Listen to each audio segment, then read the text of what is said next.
സ്ത്രീയെ കൊന്നു കുഴിച്ചുമൂടി. പ്രതിയെ കണ്ടെത്തിയത് മകൻ നൽകിയ പരാതിയുടെ അടിസ്ഥാനത്തിൽ.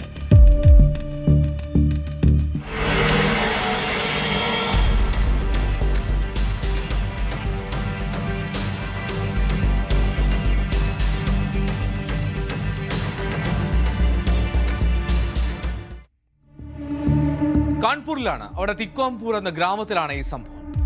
മൃതദേഹം മണ്ണിൽ കുഴിച്ചിട്ട നിലയിലായിരുന്നു. അമ്മ രേഷ്മ ദേവി കൊല്ലപ്പെട്ടുവെന്ന് സംശയം പ്രകടിപ്പിച്ച് അവരുടെ മകൻ തന്നെ പോലീസിൽ രേഖാമൂലം പരാതി നൽകുകയായിരുന്നു. ഗ്രാമത്തിലുള്ള 3 പേരെ സംശയമുണ്ടെന്ന് വ്യക്തമാക്കിക്കൊണ്ടായിരുന്നു ആ മകന്റെ പരാതി. പോലീസ് അന്വേഷണം ആരംഭിച്ചു. പേരുകളിൽ ഒന്നായ ഗോർ എന്നയാൾ, അയാളെ ചോദ്യം ചെയ്യാനായി പോലീസ് കസ്റ്റഡിയിലെടുത്തു. തുടർച്ചയായ ചോദ്യം ചെയ്യലിൽ രേഷ്മ ദേവിയെ കൊലപ്പെടുത്തിയതാണെന്ന് അയാൾ സമ്മതിക്കുകയാണ്. രേഷ്മയുടെ ഭർത്താവ് 3 വർഷം മുമ്പ് മരിച്ചിരുന്നു. സഹോദരി ഭർത്താവാണ് ഈ പറഞ്ഞ പ്രതി. രേഷ്മയുടെ ഭർത്താവിന്റെ മരണശേഷം പ്രതി മെല്ലെ മെല്ലെ ഇവരോട് അടുക്കാൻ തുടങ്ങി. അങ്ങനെ ഒരുമിച്ചായി താമസം.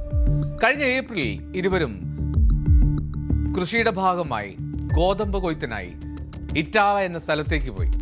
തിരിച്ചെത്തിയ ശേഷം ഗ്രാമത്തിന് പുറത്തായിരുന്നു താമസമൊക്കെ. വളരെ കാലമായി രേഷ്മയെ കാണാതാകുന്ന ഒരു സാഹചര്യം വന്നപ്പോൾ ഗ്രാമവാസികൾക്കും സംശയം തോന്നി. അതായത് ഈ കൊലപാതകം നടന്നത് മാസങ്ങൾ മുമ്പാണ്. ഇതിനിടെ ഗ്രാമത്തിലൊരു വിവാഹം നടക്കുകയാണ്. ആ വിവാഹം നടക്കുന്നതിനിടെ രേഷ്മ എവിടെയെന്ന് നാട്ടുകാർ ഇയാളോട് ചോദിക്കുന്നു, ഗോറിനോട്. അപ്പോൾ അയാൾ മദ്യലഹരിയിലായിരുന്നു. അയാൾ നൽകിയ മറുപടി അവളെ ഇനി ഒരിക്കലും കാണില്ല എന്നായിരുന്നു. മദ്യപിച്ച് ലക്കുകെട്ട ആ ഗോറിന്റെ മറുപടി തന്നെയായിരുന്നു സംശയത്തിന്റെ പ്രധാന ആധാരം. ഈ കുറ്റസമ്മതമൊഴിയുടെ അടിസ്ഥാനത്തിൽ ഇയാൾ പറഞ്ഞ സ്ഥലം പോലീസ് ആളുകളെ കൊണ്ട് കുഴിച്ചു നോക്കി. മൃതദേഹ ഭാഗങ്ങൾ കണ്ടെത്തി. ആഭരണങ്ങളും വസ്ത്രങ്ങളും ഉൾപ്പെടെ കണ്ടെത്തി.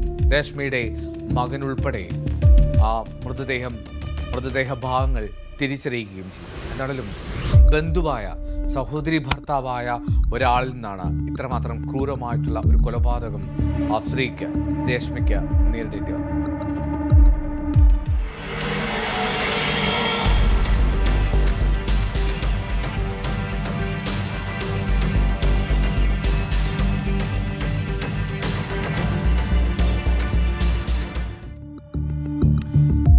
നിഗൂഢതകളുടെ ഈ 20-ാം മണിക്കൂർ ഇവിടെ പൂർണ്ണമാവുകയാണ്.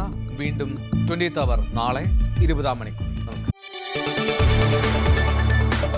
കൂടുതൽ വാർത്തകൾക്ക് News 18 Keralam YouTube channel subscribe ചെയ്യുക.